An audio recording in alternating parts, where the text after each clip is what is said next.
Star Wars. Scared Star Wars. We're back in the room where we review movies and TV shows, and this time it's Star Wars: The Acolyte. Who is the dark disciple of the Force? Well, you may have already guessed it. If you already saw the episodes, go ahead, watch this video. If you didn't, then we're just gonna say some quick thoughts about the series opening, the series premiere. David, what did you think of The Acolyte? Right, Acolyte 2024, 2-episode premiere out of a total of 8 episodes. 8, yes. Which we will be coming back to give our final thoughts on when that's done. Great, 10 out of 10. Wow. Generally, there's nothing really much for me to complain or unless I want to like grab and nitpick scenes or moments, and that's me from a story perspective. That's just also me in modern cinema where like if Andor's a kind of show where like you feel like shots and moments take too long, this is a show where like you could use 5 seconds, 3 seconds in a scene or moment. That's all it really is. That's just a little bit of a modernized filmmaking aspect of keep the ball moving and from the fear of ending up in the spot where you keep the shot too long. And there's a sweet spot there that is hard to find, and it feels like it's better to make it go fast than make it go slow, and maybe that's true. But it does sacrifice a little bit of spacing and timing from emotional and character moments and scenes. And that's the only kind of big gripe, nitpick I'd really have about it for again, the 2-episode opening.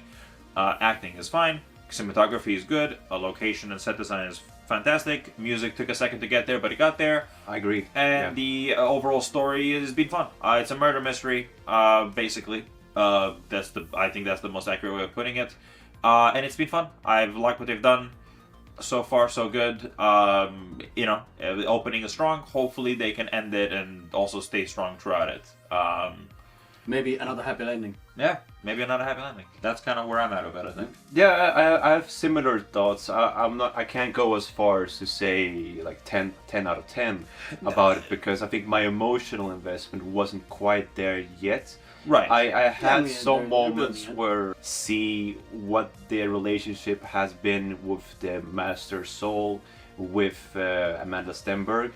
And there were some nice moments there. There's a lot of exposition in these first 2 episodes, but I would have liked a little bit more quiet moments as well, and more world building, because this is the earliest in live action that will go back. 100 and if years. it's between Old Republic and the Republic that's in the prequel movies, I would like to have a little bit more of an extended sequence, seeing how the Jedi operate in this era for those who are newcomers. And I mean, we're not so new to this. We do know the old expanded universe, which is different than this. Yeah, they walk around like cops in the universe, and they act like it, and they with respect. And I like that the Jedi were given respect, that they weren't incompetent or stupid. Sure, they weren't really figuring it out in the beginning. We figure out before the Jedi what the twist of the opening is, how it's a twin scenario. It's Amanda Stenberg is playing 2 characters, and I'm like, all right, that's what it is. And we figured that part out, and then wonderful job on her part. Just being able to balance both roles and just have them both like act totally differently. I think she's doing an amazing job so far. Really, really good. Yeah, and why I'm very open about saying it here is because the first 2 episodes make it very clear at the beginning, and there are 8 more episodes, so it's not supposed to be the giant reveal that it's a twin situation. And the sets are good, the effects are very well done too, the creature designs, the little scoundrel roles, I like them a lot, and it does feel like a lived-in Star Wars world. That's it really very does. good. It does feel like Star Wars. Yeah, it does. No, I mean, it's cliche to say, but it does feel like Star Wars. Like there wasn't anything that really stuck out to me as that's taken me away from it, and even the faster, more intense direction was done to like adrenaline level in Rise of Skywalker and Force Awakens. So I felt the pace was okay, but I would have liked some more confidence, let's say, in these scenes. And also, like, I think the actors could pull it off, have it living in the sets a little bit more than to have the set and then we'll move on quickly.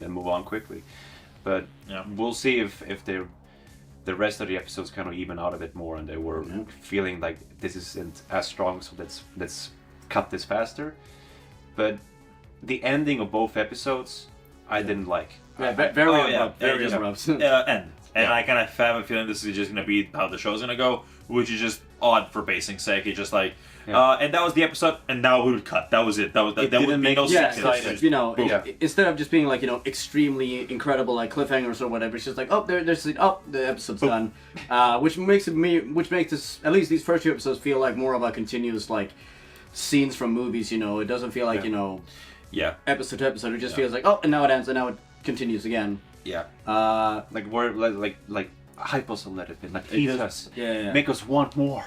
Yeah. Do it, please. Do exactly. it. Like, you know, you have hinted that in the first episode with May's master, you know, showing up and igniting the red lightsaber, which is it just happens so quickly, and then suddenly we're into credits. You know, would have been cool to have like even more, you know, hanging on that moment as showing how epic and like foreboding that is. Yeah. Make him be an even epic more guy. foreboding, you know.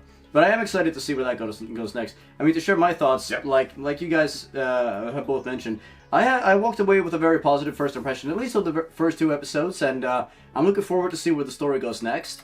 I think the action was a real highlight for me. Like a lot of the martial arts, you know, that they were showing off, you know, such like fancy moves and stuff. It really does feel like there are hints of the prequels in there, but they're also doing something new with it.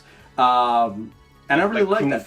I really do like seeing the Jedi at the height of their might and their power, but also showing that, you know, they are not flawless, they are not perfect. There is an intrinsic, in my opinion, there's like an intrinsic. I mean, there are faults in the Jedi system, the Jedi way, which we see in the prequels, which it is touched upon in the sequels as well.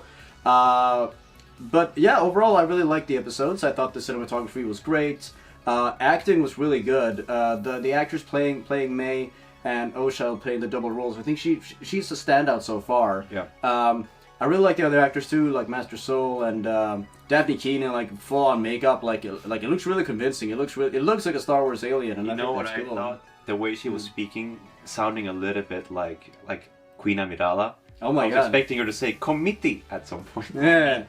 Yeah, but overall, like, really like these first 2 episodes. I think like there is so much effort put into them. You can tell, you know, by the set design, by just everything, you know.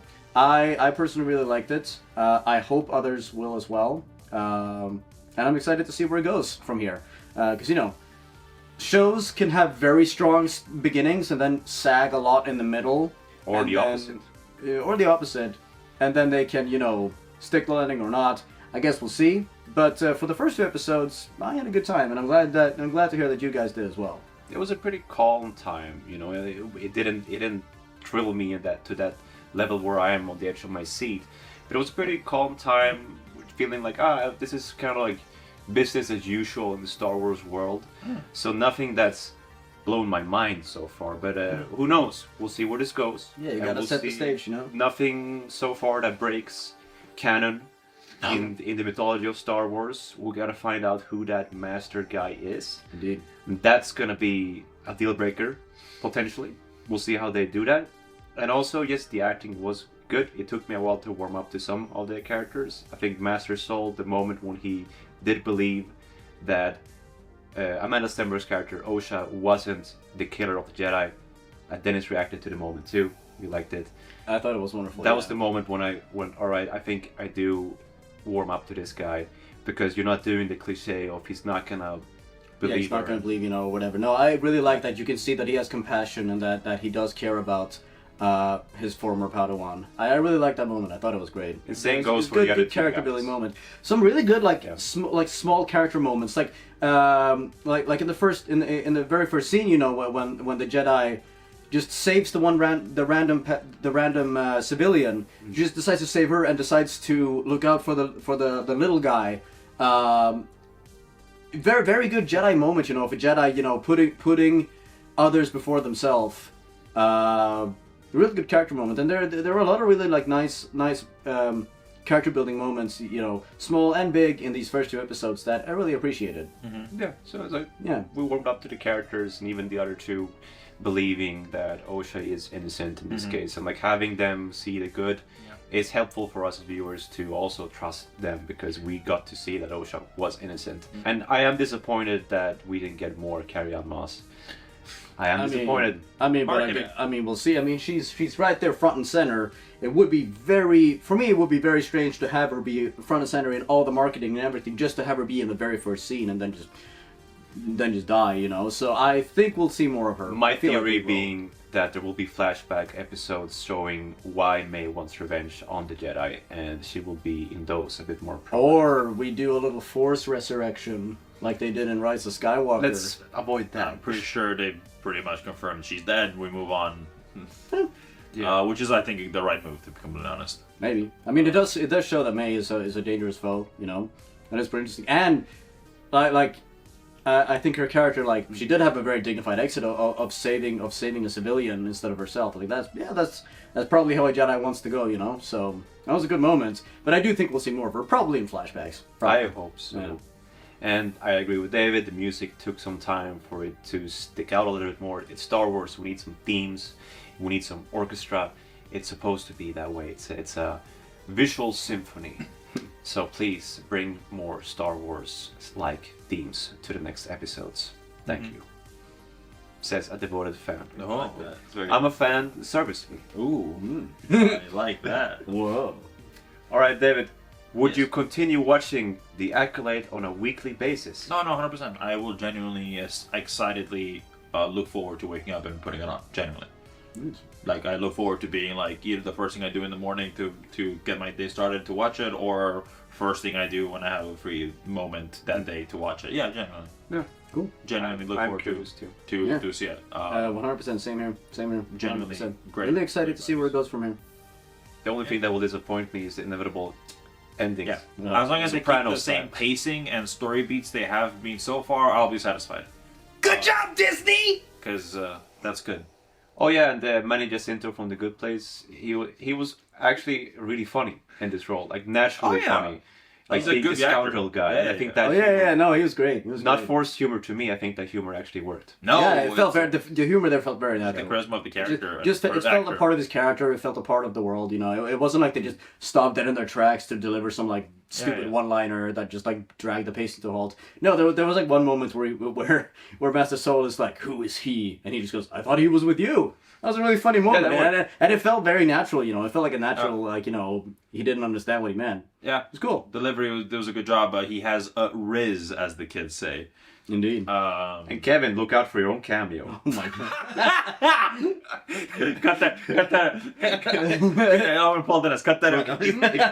Look, if Kevin comments, we know he saw the video because I said this, you know, because he's gonna react to me saying this. Smart. You know. Hey, Kevin.